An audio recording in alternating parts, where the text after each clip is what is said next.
Hi there, welcome to Can You Feel It? This podcast aims at expanding our intellectual horizons. I am Jeanne Proust, and I'd like to pull philosophy down from its academic ivory tower by deciphering and discussing philosophical texts and ideas with you. Let's instill some thinking in our life to better feel and philosophize around. In this episode, we will suggest various kinds of mindsets that might help us to lead a happier life.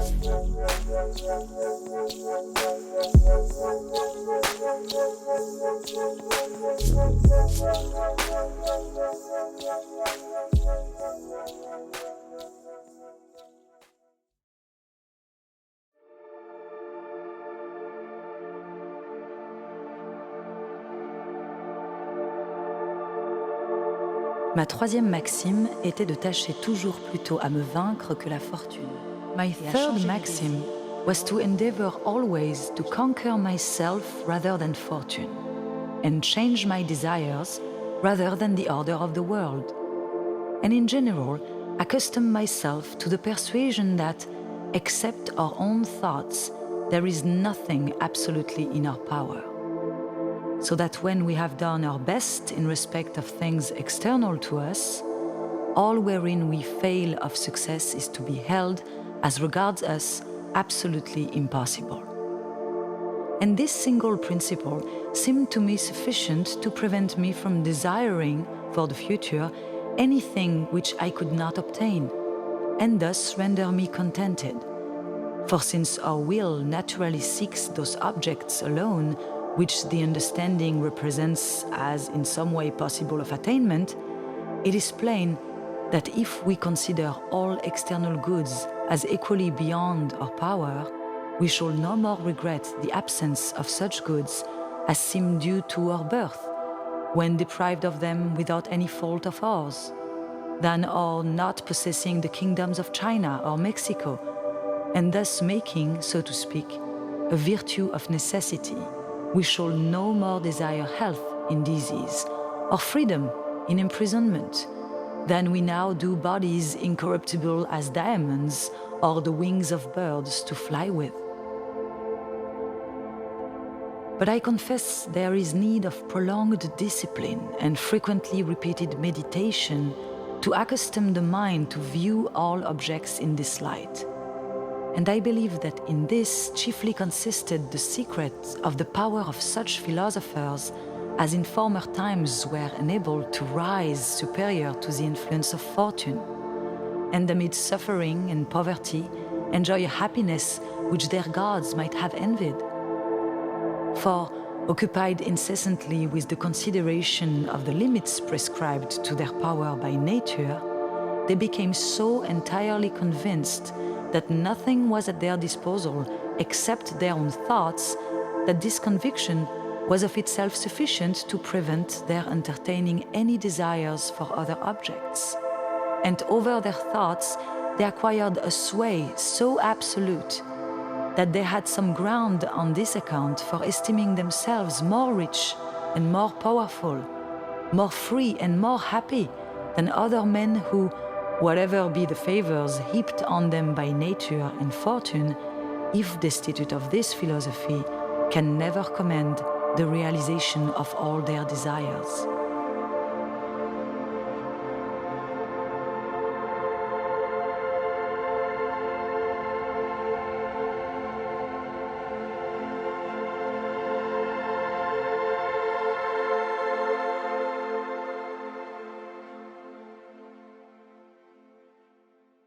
This excerpt comes from part 3 of the Discourse on the Method, le Discours de la Méthode, written by René Descartes in the 17th century.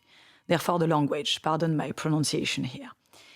Descartes, in this Discourse on the Method, suggests a provisional moral code consisting of just 3 or 4 maxims, as he says. Here we are looking at the third maxim of this kind of recipe for morality.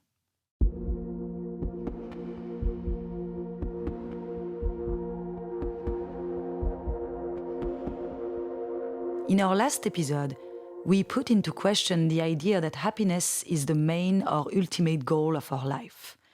We also looked at our responsibility or absence thereof in our feeling happy. We asked ourselves if it was up to us to be happy or if it was an ability that was just assigned more to certain persons than to others because of biological predispositions or because of social luck. But if there is at least a little bit that seems to be up to our will in our being happy, then we better think hard about how or where we want to direct this will.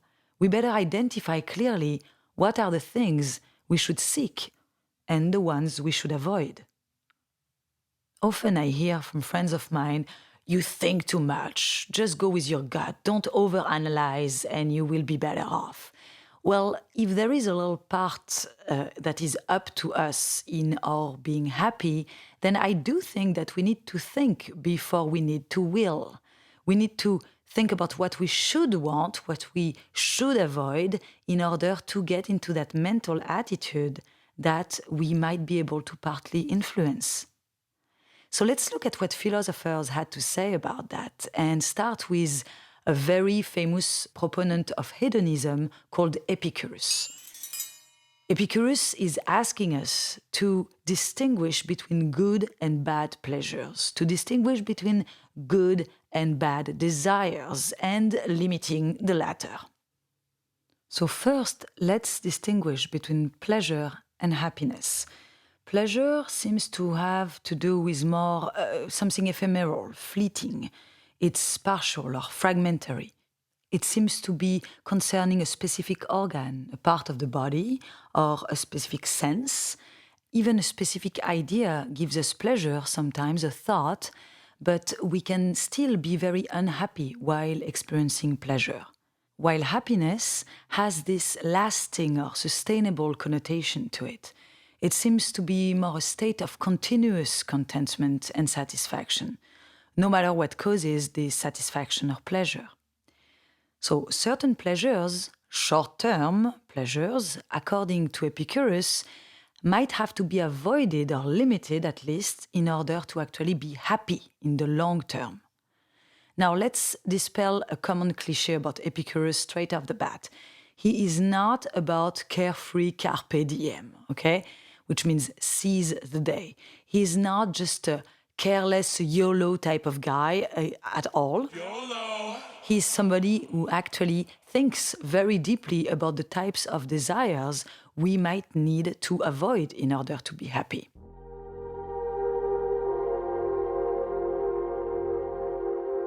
I am just inserting this warning here because I remember a grocery store with fancy goodies in Miami named Epicurus, which is very misleading in regards to what Epicurus actually had to say about pleasure, desire, and happiness. So what he does is actually separate desires in 3 categories, okay? So first category, the natural and necessary desires.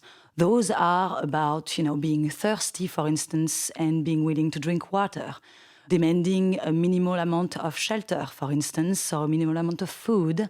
Also, friendship is part of these natural and necessary desires that indeed need to be fulfilled in order to be happy. And then you have the natural desires, but that are not necessary. That would be kind of an upgrade on the natural and necessary desires. So let's say now you're thirsty, but you crave actually a glass of wine instead of just a glass of water. Or you crave, if you're hungry, a piece of chocolate cake instead of a piece of bread or something like that. The third category, which is the tricky one, or the trickiest one, is the category of the vain desires. They are neither natural nor necessary. What Epicurus has in mind here when talking about these vain, empty desires are things like craving power, fame, or wealth, for instance.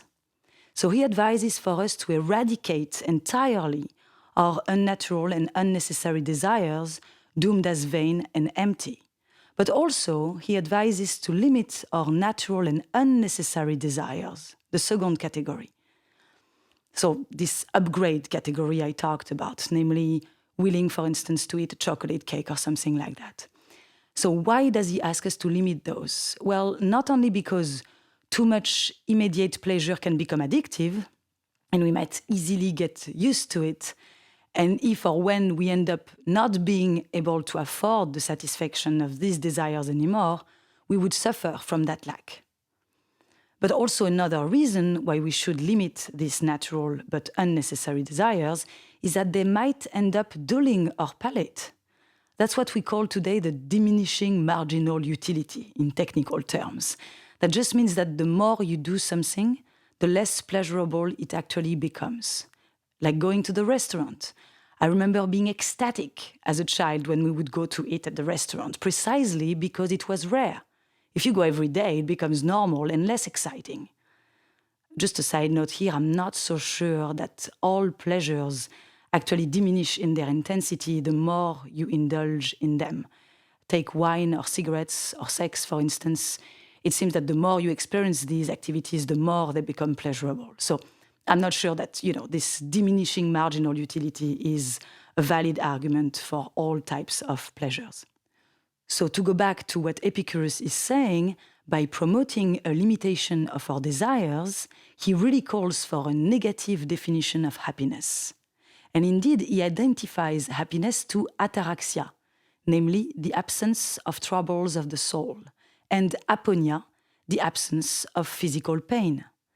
So happiness is nothing more than the result of a remedy against what causes unhappiness. A remedy that needs lucidity, rational skills to distinguish between healthy and unhealthy desires, and discipline the mind to constantly remind oneself of that. This remedy, that Epicurus calls tetrapharmakos, actually includes fighting against or avoiding 4 potential sources of anxiety. One is a fear of God, another is the worry about death, a third one is the fear of the fact that what is good might not be easy to get. That's the one you can avoid by selecting only the simple, natural and necessary desires, calling only for easily attainable goods, such as minimal shelter, water, bread, friends. And then the 4th potential source of anxiety is the idea that we are going to have difficulties to endure pain. Pain and suffering are believed by Epicureans to be, if intense, fairly brief, or if chronic, fairly mild. So for them, it is actually not difficult to endure pain. So let's go back to the fear of God and the worry about death, which are the 2 potential sources of anxiety we didn't speak about yet. Regarding the fear of God, or of the gods, well, they are actually perfect immortal beings, so they cannot possibly have an interest in affecting our mortal, miserable lives. The gods cannot be weak, and being willing to harm us would be a sign of weakness. Regarding the fear of death now, which is the second potential source of anxiety, Epicurus reminds us that we shouldn't be afraid of something that we won't experience. We will never be dead. Being dead doesn't mean anything. It's a contradiction in terms. Because when we exist, when we are, death is absent.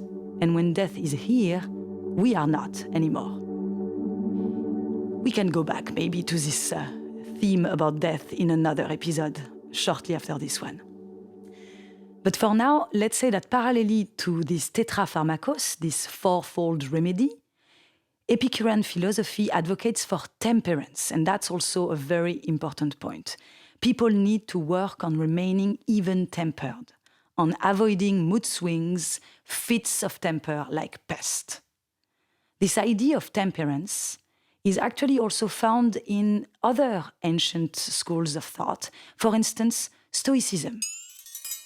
Though Stoicism centers more around duty and reason rather than around pleasure and friendship, it also advocates for temperance by making us distinguish, this time, between what depends on us and what doesn't, what we have control over and what we don't have any control over. Unhappiness, for Stoicism, occurs when we believe wrongfully that we are in control of everything that happens to us. So for Stoicism, happiness is a type of acceptance of the necessity of what happens. Happiness is almost a thoughtful resignation that aims at avoiding frustration and regrets. On loss and grief, for instance, some of the most painful experiences, Stoic philosophers would advise to recognize that what wounds the grieving person is not the event itself of the death of the closed one, but the judgment we carry upon that event. So happiness is to be found in the control over our mental attitudes, independently from external circumstances.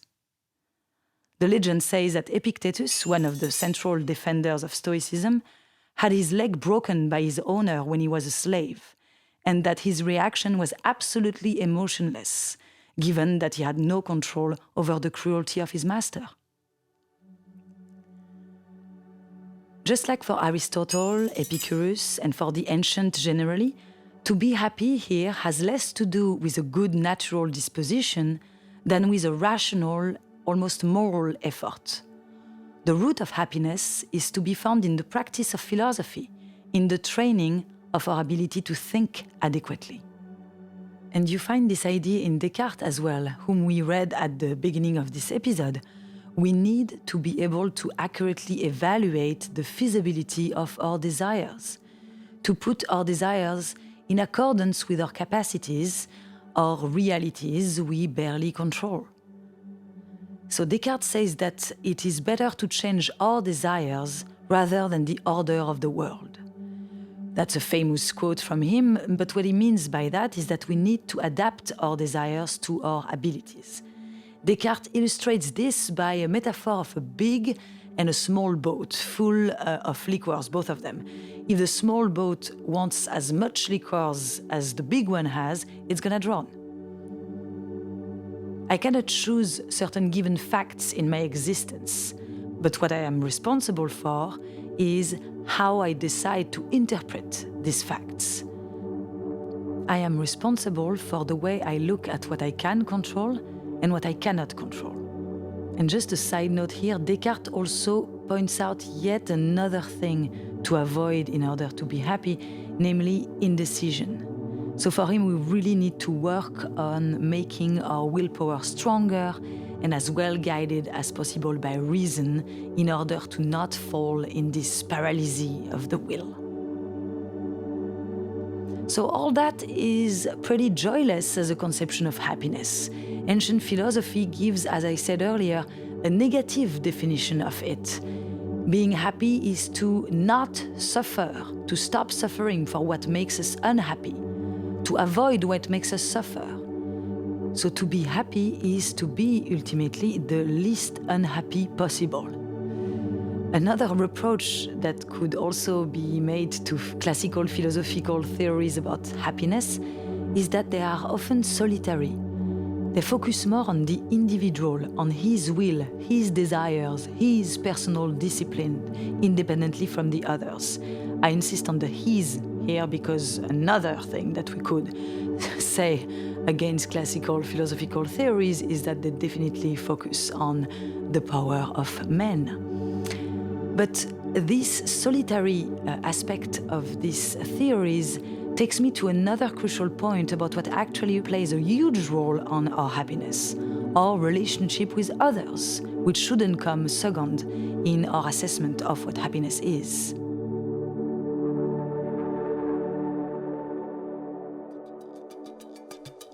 Hello everyone, I'm Otho Campbell in Miami, capital of the upside down and backwards pursuit of happiness. Truthfully, I don't think Miami is any different from anywhere else. It's just a little more obvious here. It's just a little more flashy, a little more glitz, That's the issue that became obvious to me, was that we have it backwards, and Miami kind of showed me that. When I say backwards, actually this is the title of the book I wrote, Upside Down, which has a subtitle of The Fatal Flaw in Our Pursuit of Happiness. And what that flaw is, I believe, is the notion that competing with and winning over our friends and everyone else, and creating sort of enviable life and creating envy will result in our happiness. And I found, personally speaking, and I don't think I'm any different from anybody else, that this does make an ego trip, a brief high, but like a drug, it's quickly fleeting and always needs renewal. And that lasting joy and peace are dependent on not having that. Not only do they not bring it, but they actually deprive us of it. I was, for a long time, a charter boat captain on various types of boats, from luxurious yachts to simple boats, sailboats, party boats. And it gave me an opportunity to see kind of the relationship between money and happiness, between showing off and happiness. And on this particular day, it was on a very simple boat, which was it was a party boat. I mean, it carried a large group of people, but I heard one girl say to another, "Algún día," and the other one just nodded in agreement when a beautiful yacht passed by. It wouldn't have been any big deal, except the same two had just said to me that they were having the very best day of their lives. And they were super happy, but then when they saw the boat, they got really sad. They got a sad look on their face, and I asked them why, and why did they say someday? And why did they, both agree almost without even having to mention it? And they said that because everyone would be envying them like they were envying the people they saw pass, which was just a bored elderly couple being waited on by uniformed crew on the back of this luxury yacht. And it really struck me that this was accepted, that not only the one person say it, but that the other accepted it, in spite of the fact that they claimed they were having the very best day of their lives, and by all appearances seemed to be having it, and then immediately they got sad.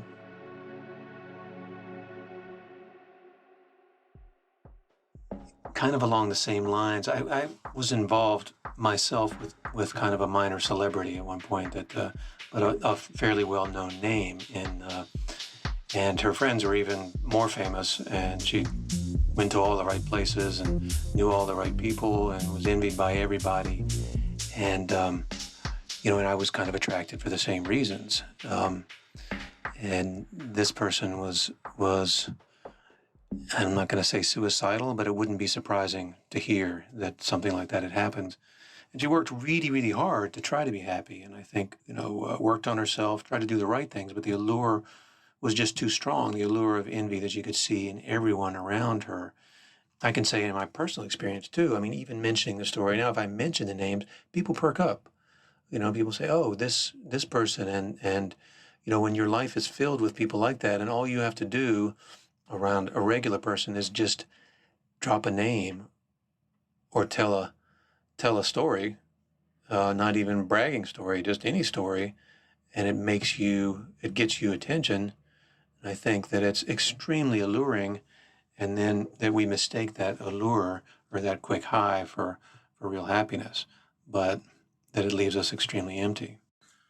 One of the reasons I think it leaves us empty is that it creates in our minds a sort of hierarchy of human beings, and we put ourselves in this chain, and we're always competing and trying to put ourselves higher up the chain. But we also are missing anybody who doesn't conform. Maybe they don't have an enviable life. Maybe they're not attractive. Maybe they're not wealthy. Maybe they don't do the right things, or have been to the right places or know the right people. And so they are invisible. And so our world is sort of restricted because you don't see the beauty except in very few people. And of course, the more refined and cultivated and wealthy and successful and famous you are, the smaller and smaller it gets. And the simpler we are, conversely, the simpler, and this doesn't necessarily mean that, we have to be an ignoramus and a failure. It's just more of a mindset. The more that we look at people the same, the more the world opens up, and the beauty of it is apparent all the time and in every person. And and even more so with the humble people because of the struggles that they've faced with having less privilege and less of an easy time of it.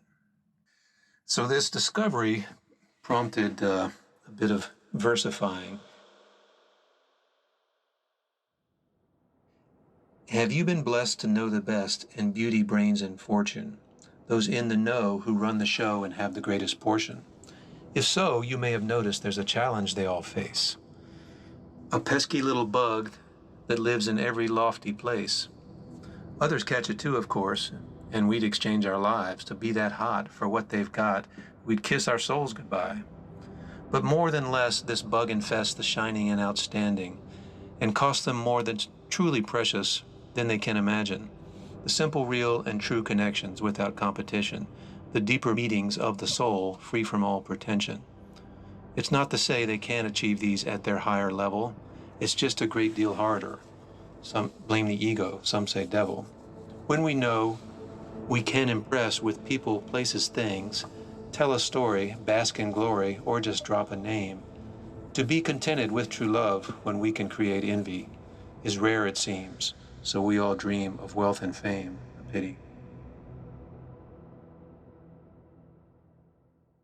So our relationship to others is something that seems absolutely crucial to clearly assess whenever we are seeking happiness. Maybe what we need to do is to get interested in others in the right way. In which ways exactly? Well, there is a way that all these books about how to reach success, how to accomplish a successful life. I remember one book was named, I think, Unfuck Yourself, Get Out of Your Head and Into Your Life. So all of these self-help, self-coaching books are always speaking about willpower, action. Take action, wake up, move, perform, be successful. And at the end, the emphasis is put on how people look at you. Here it's really the dictature of the other's judgment upon you. And indeed, one thing we might be willing to avoid in order to be happy is precisely this perpetual comparison of ourselves with others. That can take many forms, like envy, FOMO, self-depreciation, etc. We'll get back in our next episode to this need to outshine our neighbors, this idea that life is a contest where performance and competitive success are wrongly depicted as a main source of happiness. So, my point here when I speak about getting interested in others in the right way would be to look at maybe trying to transform that in either, as my friend Otho has saying, a humble awe for people who are okay with not succeeding, or maybe more basically, an ability to take interest in others instead of oneself. I'm thinking about the capacity to move off center, to take yourself out of the center, to refrain our thoughts from dwelling upon, in, within, and above ourselves. It actually feels so good to look outside of yourself, to grow an interest in the people you meet and listen to, no matter how different they are or think. So even on an egoistical point of view, giving affection or dedicating attention to others is not only the best way to ever receive any attention, we call that reciprocal altruism, but it also just allows us to be humble in our ambitions, to be more aware of our surroundings, and to be less concerned or obsessed about our own successes and failures. So individualism, in a way, is this withdrawal towards one's own personal interests, but also with the risk of leading to narcissistic forms of staging oneself, of branding oneself, of selling oneself, really. And that comes with an extraordinary amount of anxiety when you always want to be on top of your reputation, your achievements, your performance. You need to keep up with the ever-growing competitive race that is going on around you. And that's a heavy burden of responsibility, leading to incalculable amounts of stress. Perhaps we could also add that humor here is key, maybe as a way of connecting with others, but also as a tool to laugh at oneself, to not take oneself so seriously in this participating to the race I just talked about.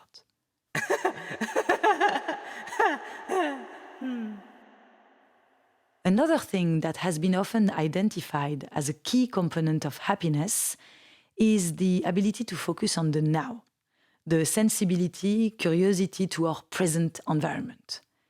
Philosophers like Pascal or Nietzsche regret our common inability to enjoy that now. People, unfortunately, tend to ruminate over the past or project themselves in the future and worry about it. So a crucial skill we should develop, says Pascal, among others, is precisely our ability to forget the past, on the one hand, either positive events leading to nostalgia or negative events leading to useless dwelling on guilt, So basically you need to avoid regret and remorse. Regret in regards to positive events that we regret not being able to enjoy anymore, and remorse in regards to the guilt we can feel regarding events we might have taken part in and we're not proud of.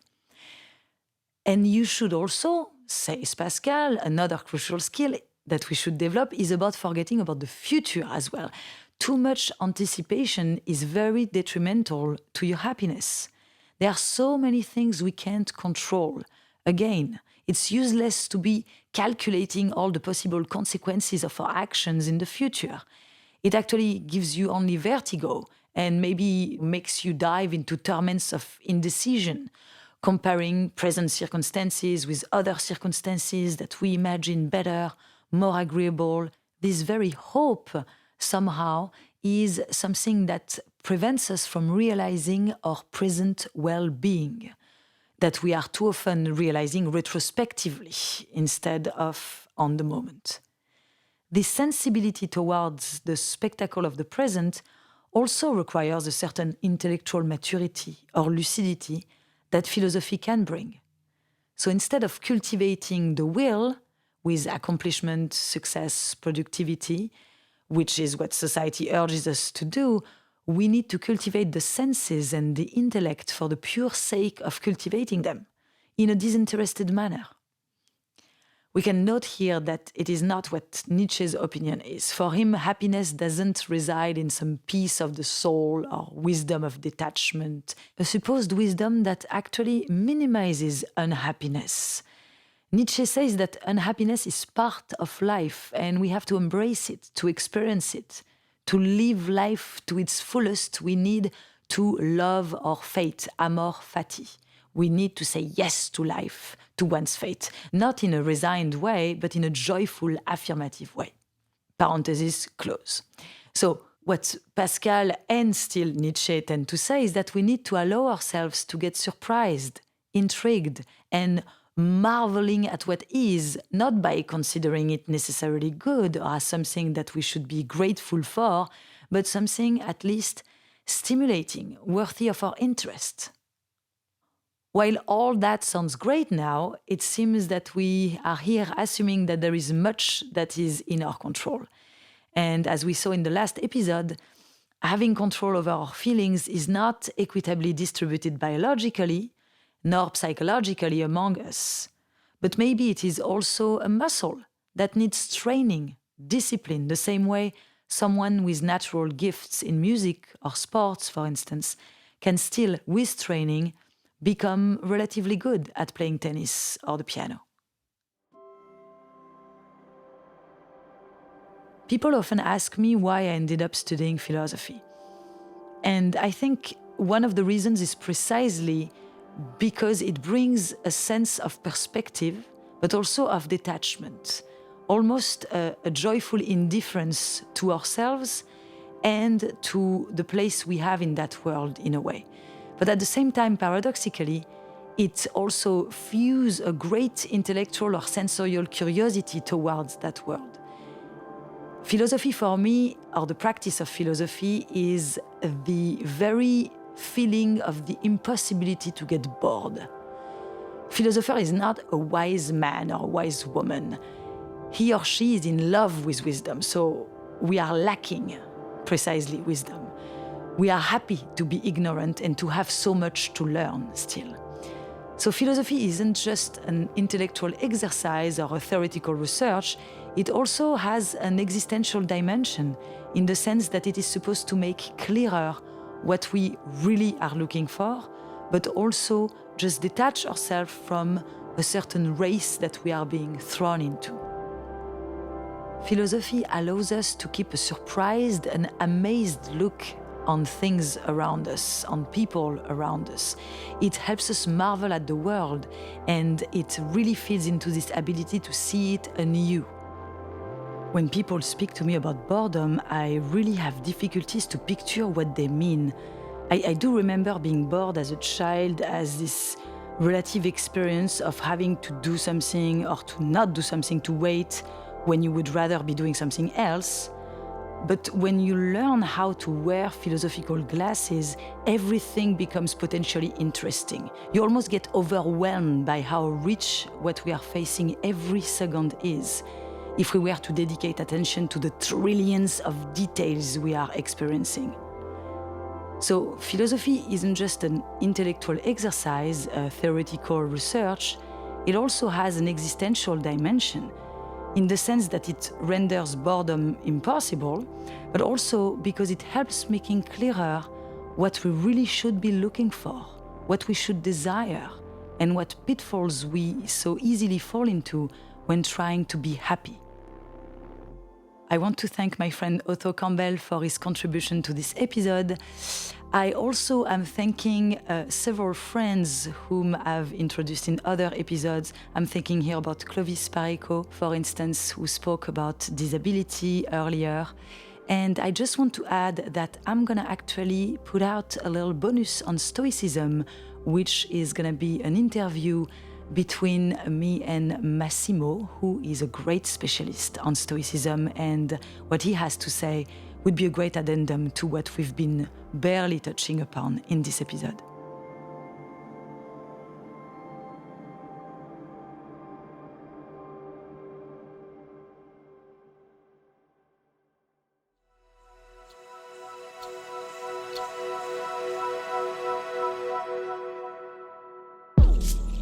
Thank you for listening to Can You Feel It?, a podcast where we explore the world with a philosophical lens. Many thanks to my partner Jeanne Nicholson for producing, recording, and editing the podcast, as well as composing all of the music. Stay tuned for the next episode.